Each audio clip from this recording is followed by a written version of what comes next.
Labrīt! Jūs šobrīd klausaties Brīvās sarunas ar jūsu runātājiem Džūliju un Alisi! Mēs jums pastāstīsim par skolas piedzīvojumiem, par ceļojumiem, par visu kaut ko aktuālu. Jā, šoreiz mēs runāsim par Šveices braucienu, kas ir viens no iemesliem, kāpēc mēs veidojam šo podcastu. Jā, mums bija uzdevums tāds. Diemžēl.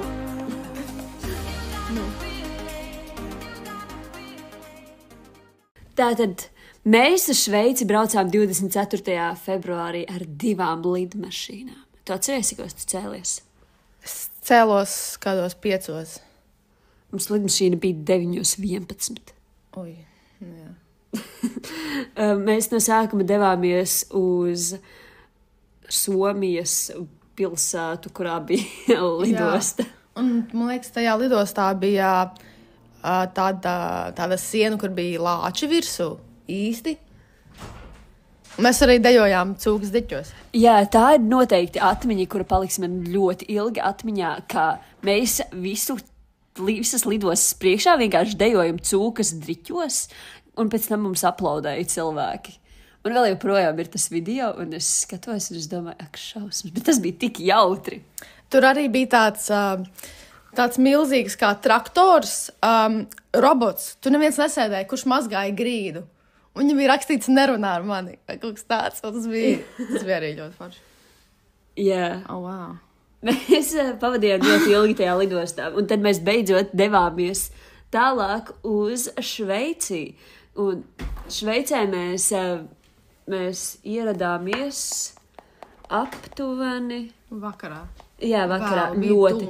Visi bija jau ieradušies, un tad bija lēnie latvieši, kuri...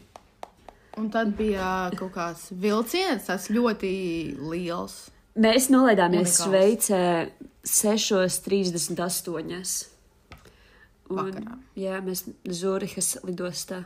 Un tad mēs ar vilcienu līdz Trogenai pilsētiņai. Un tad mēs gājām ar koferiem augšā pa kalnu. Tas bija jautri. Bet mums patiešām bija ļoti jautri braucot. Mums visi tie skati, ka mēs braucām pa kalniem. Jā. Tas bija patiešām neaizmirstami. Un tad, ko mēs darījām Šveicē? Šveicē pirmajā vakarā mums parādīja apmēram, kur viss ir, un mēs devāmies gulēt. Tad nākamajā dienā mums bija jāizveido, mums jau bija izveidots priekšnesums, un mums bija jāuzstājās ar mūsu priekšnesumu.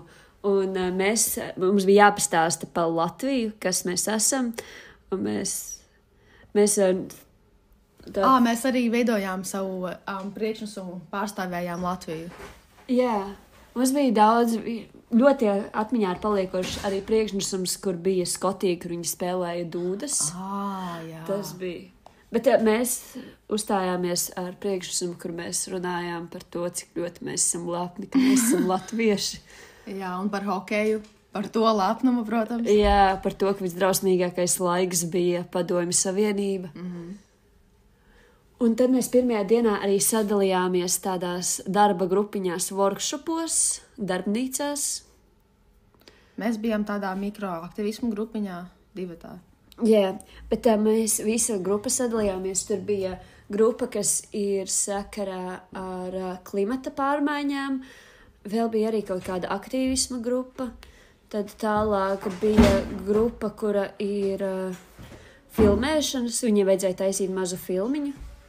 Un mēs mikroaktīvisms. Ja? Jā. Vēl bija radio. Bija radio, bija klimata aktīvisms Jā. Un bija vēl kaut kas nezināms. Vēl bija nezināma grupiņa. Jā. Un mums bija ļoti interesanti, jo mums bija ļoti daudz visādi pasākumi, kur bija ļoti... Mums bija daudz, kur bija jādomā par mūsdienu problēmām, par to, ka cik mēs esam privileģēti patiesībā, cik mums ir laba dzīve, jo, piemēram, tur bija viena meitene no Ukrainas, kurai bija apmēram mūsu dzīves stils pirms kara sākuma, un tas bija tik ļoti drausmīgi, ka apziņa, ka tas viss var beigties tik ātri. Jā.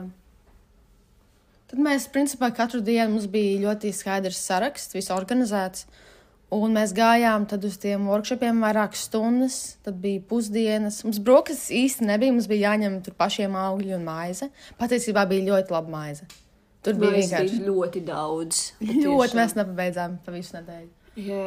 Un katru dienu bija kaut kas, bija arī ekskursijas. Mēs gājām uz to veikaliņu. Mums bija vakarā arī ballītes. Mūsu desmitās mājas pagrabā bija ļoti liela saliedēšanās notika. Mums vienu dienu atnāca kaut kāds skolotājs no Amerikas, un viņš no sākuma mums teica to, ka mums ir jāiet uz karaoke, lai es citēšu, so you get hyped, un mēs patiešām hypapojām mūsu māju, un mums bija ļoti hyped mājiņa. Mēs dzīvojām kopā ar horvātiem un turkiem, un mums bija īpaši tuvas attiecības ar turkiem. Ļoti tuvas attiecības. Mēs vēl joprojām daži sarakstamies. Jā, un daži ir pat braukuši pie tiem turkiem, satikties atkal uz Turciju. Vienkārši wow, kolosāli. Džulija, vai tev bija ļoti labas attiecības ar turkiem? Jā, pat no otrās mājas, jo viņi nāca uz mūsu. Jums bija sadalītas katras valstis uz pusi, citās mājās, un pat viņi nāca pie mūsu mājas. Pagrabā tas bija, tiešām kaut kas īpašs. Jā, patiešām mums bija ļoti paveicies ar mājiņu, jo mums viss interesantākais notika tur. Mēs devāmies arī uz... Mūsu grupu, ja nu kādam interesē, sauc Break the Silence. Un tā workshops. Bija mūsu darbnīca. Mūsu Sara. Mēs gājām uz to St. Gallen pilsētiņu. Tāda veca pilsētiņa balstīta uz mulku, kurš, man liekas, pabaroja lāci vai kaut kas tāds, un viņš izdzīvoja. Un dēļ viņa dēļ, šī pilsēta vēl eksistē vai kaut kas tāds. Jā, viņa izveidojas. Tur bija milzīga, vienkārši milzīga baznīca, kur iekšā bija milzīga karote.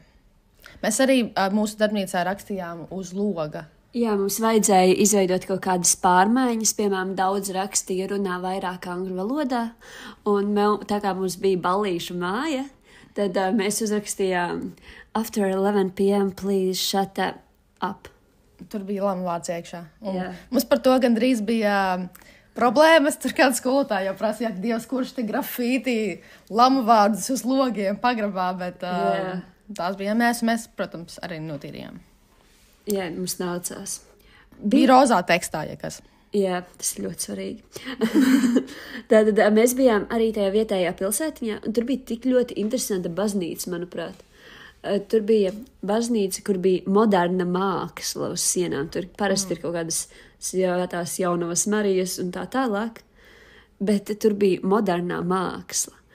Vēl ļoti interesanti šeit, tā kā Šveicē, viņi sapulcējas, kā notiek vēlēšanas, viņi vismaz kādreiz to darīja, viņi sapulcējas visi ciema centrā un vienkārši paceļ roku, kurš atbalsta, ļoti parasti, tā kā bez nekādām tur sarežģītībām.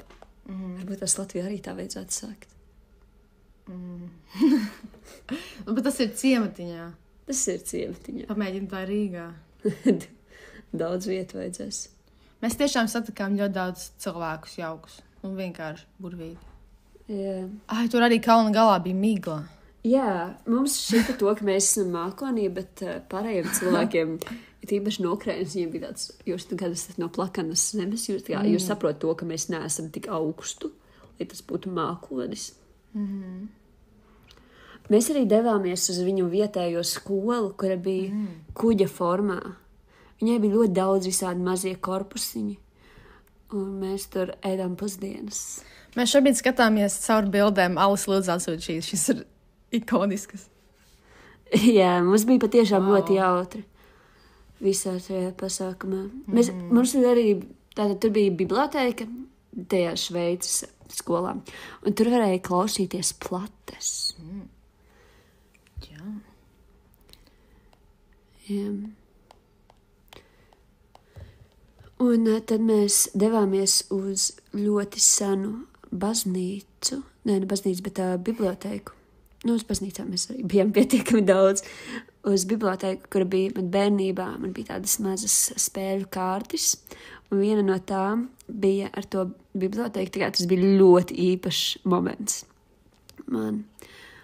Un vakarā, kad mēs atgriezāmies no šīs te ceļojuma šo bibliotēku un apkārt pilsētai, mums bija katram budžets kaut kāds iedots ar šveicu frankiem un pamatā visi sēdēja McDonaldā.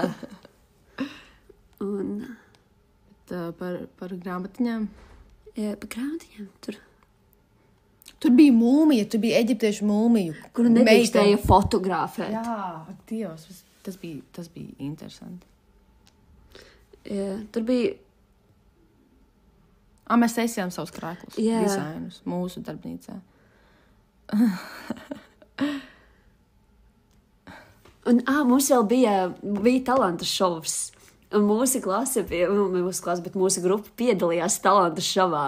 Mēs izveidojām savu priekšnesumu ar akrobātikas kaut kādiem tiem fragmentiem. Tas sākās ar to, ka es sēžot špagetā biju uzkāpusi uz Viktoru un Paula. Laikam. Es nezinu. Tu nezini? Ok. Un tad... Tu piedalījies, vai ne? Nē. Tu biji skatītājs. Tev vajadzētu atcerēties. Tad, mums bija ļoti smalka horeogrāfija tā, kad mēs to izveidojām 5 minūtēs. Un tas bija patiešām, manuprāt, iespaidīgi. Jā. Man atgādināja tāds 50. gadu show biznes, jo tur bija dāmītes, piemēram, tu, tāda balerīna, kur gāja špagatā un tevi tur nēsāja. Un Kristers no 11. beigās izdarīja backflip. Salto. Atpakaļ. Tā. Tas bija patiešām ļoti superīgi. Ja tev būtu iespēja, Džulija, vēlreiz būt šādā te pasākumā, vai tu būtu, vai tu ietu? Ko lai es darītu? Vai tu brauktu uz šo pasākumu? Uz Šveici? Jā. Protams. Es jau gribu, bet nedrīkst 2 gadus pēc kā. Diemžēl, jā. Kā tad? Jāsamelo, es eju 9. Lūdzu, nemelojiet par savu vecumu, tas nav labi. Tad, kas vēl? Beigās mēs izbaudījām Starbucks lidostā, un beigās bija ļoti bēdīgi braukt. Es atceros, Instagramā mēs jau visiem sekojām viens otram, un likām tur raudošas zīmītes viens otram sūtījām un storijā. Jā, mums bija beigās arī tas, ka mēs varējām, mums bija apliktas visu ģimetnes un visu aploksnītes, kurās tu vari ierakstīt kaut ko. Jā. Mēs varējām visiem kaut ko ierakstīt aploksnītēs. Jā. Vai tu atzinies kāda mīlestībā, Džulija? Es to darīju mutiski. Bet svarīgāk bija tas, ko es tur iemācījos. Un, ko tu tur iemācījies? Par mīlestību es nerunāšu, bet es iemācījos ļoti daudz par ukrainietēm. Tur arī mums bija ļoti dziļas sarunas mūsu darbnīcā, kur ukrainietis tiešām runāja, un tas bija vienkārši klusums visā telpā, jo visi vienkārši jūta viņām līdzi. Un arī acīs. Un citi arī sāka raudāt. Tas bija vienkārši. Tur bija jāiet ārā no tās darbnīcas. Tur brīdī daži skrēja un pat aizvainojās, viss kaut kas tāds. Jo mums bija spēle paspēr soli, cik privileģēts tu esi. Vai tev ir kādas atziņas? Par ko? Par šo braucienu. Par šo braucienu. Manuprāt, tur ir patiešām unikāla iespēja dzīvē. Katram, manuprāt, vajadzētu pieredzēt kaut ko šādu, būt apkārt tik ļoti iedvesmojošiem cilvēkiem un ar tik ļoti superīgu pieredzi ar visādiem cilvēkiem. Es pat nevaru iedomāties, bet tas arī ļoti saliedē. Piemēram, es ar Džuliju pa īstam kļuvām labas draudzenes Šveices dēļ, un tagad man ir draugi. Jā, mēs viens otru atbalstījām grūtos brīžos un arī bijām kopā ugunīgākajos brīžos, dejojām no sirdis un ar mīlestību un vienkārši wow. Jā, tur bija arī diskotēkas ar vietējiem cilvēkiem. Jā. Tagad mums vajadzētu citus iet intervēt, jā? Jā, es arī citus intervēju. Mēs esam sarunā ar Kārli no 11. klases. Sveiki! Un kurā workshopā tu biji? Es biju workshopā, kur mēs runājam par klimata izmaiņām un globālu sasilšanu. Kas ir tava vistajā paliekošākā atmiņa no Šveices brauciena?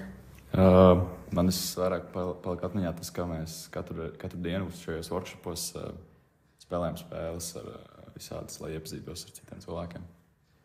Vai tev ir palikusi atmiņā kāda spēle? Es atceros, mums pēdējā dienā bija jāveido tā cilvēku piramīda, kur mums visiem bija jākāp viens otram virsū. Tu atceries, kurā posmā tu biji?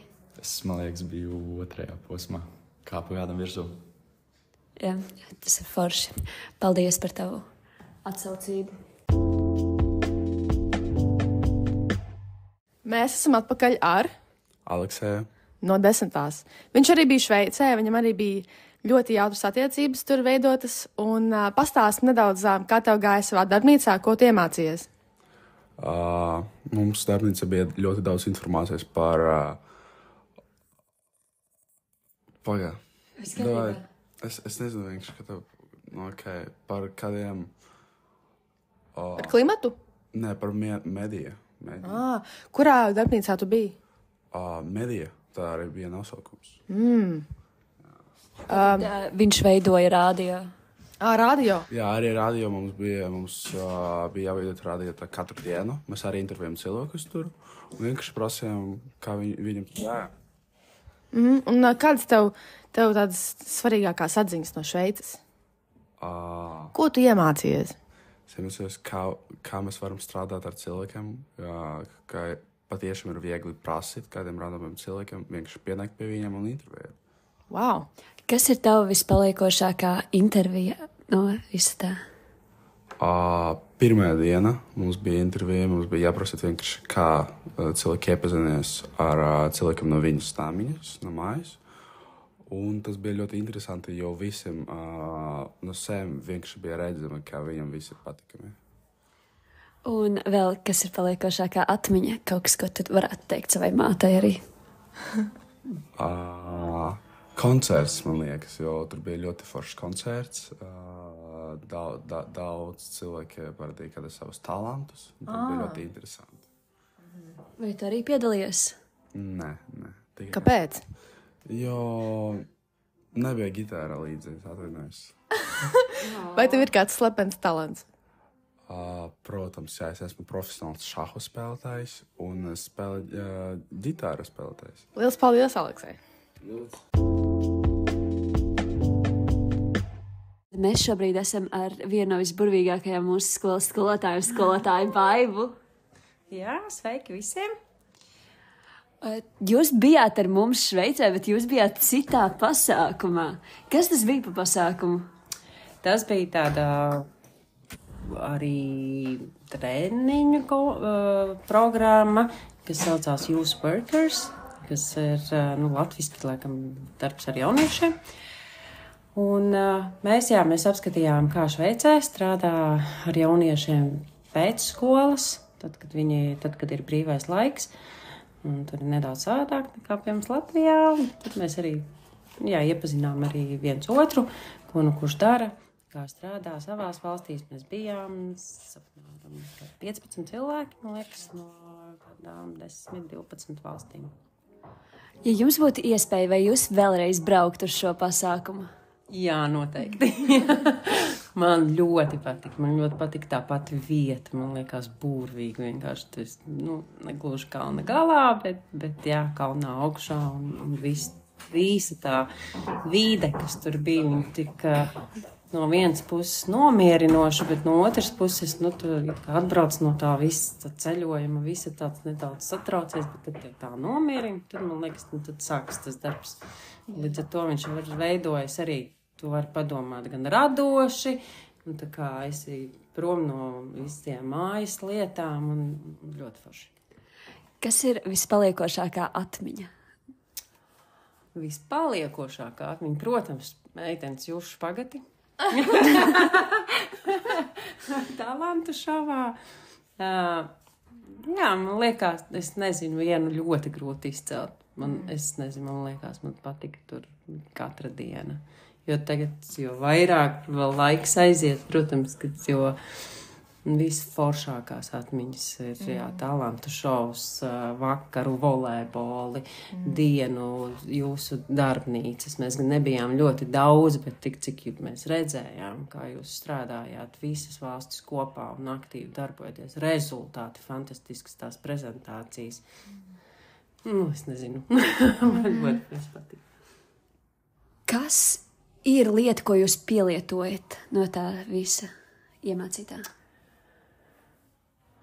Katrā ziņā man ļoti, man liekas, ka jūs arī spēlējāt to Human Chess workshopos. Mēs arī viņu spēlējām, ne? Kā iesildošās. Tad mēs kaut kad uzspēlēsim. Ja jūs ne, tad mēs uzspēlēsim. Tas man ļoti patika. Man liekas, tā doma, ka mums ir kaut kas jāizdara, mēs esam ceļā uz izdarīšanu. Tas ir arī ļoti forši. Redz, kur mums top jau podcasts, un tas ir grūti. Paldies! Jā, paldies! Paldies! Mēs esam atpakaļ ar Viktoru. Viktor, kādā workshopā tu biji un ar ko tu nodarbojies? Es biju workshopā Climate Change Escape Room, kur mēs plānojām, kā izbēgt klimata izmaiņas. Sākumā mēs runājām un vispār sapratām, kas ir klimata izmaiņas, kas to ietekmē. Un uz workshop beigām mēs sapratām, kā to novērst. Un katrs arī uzrakstījām ideju, kā mēs to varētu savā skolā novērst. Vai jūs kaut ko darat sakarā ar to? Mēs mēģinam, jā. Kāds ir jūsu plāns? Problēmas novēršanā? Jā.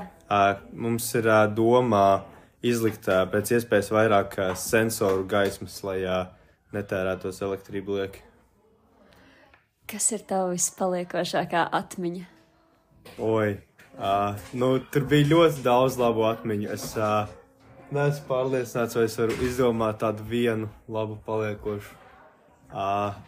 Talantu šovs bija diezgan interesants, bet vairāk ne tas, ka mēs viņu skatījāmies, bet tas, ka mēs piedalījāmies ar priekšnesumu, ko mēs izdomājām 10 minūtes pirms šova sākuma. Tā bija interesanta atmiņa, jā. Kā tev šeit mums izdevās priekšnesums? Es domāju, ka jā. Un kā skatītājs noteikti izdevās. Jā. Paldies par interviju, Viktor. Jā, paldies jums arī. Paldies visiem, ka klausījāties. Šīs ir beigas, bet mēs patiešām novērtējam, ka mums visiem bija tāda iespēja doties uz šo Šveices braucienu. Un mēs patiešām ieteiktu visiem, kuriem ir iespēja nākamgad arī braukt uz Šveici un iegūt šīs visas atmiņas. Un man patiešām skauž tie, kuri brauks nākamgad. Vai nē? Paldies, ka jūs klausījāties brīvās sarunas. Ādužu skolas aktualitātes un piedzīvojumi.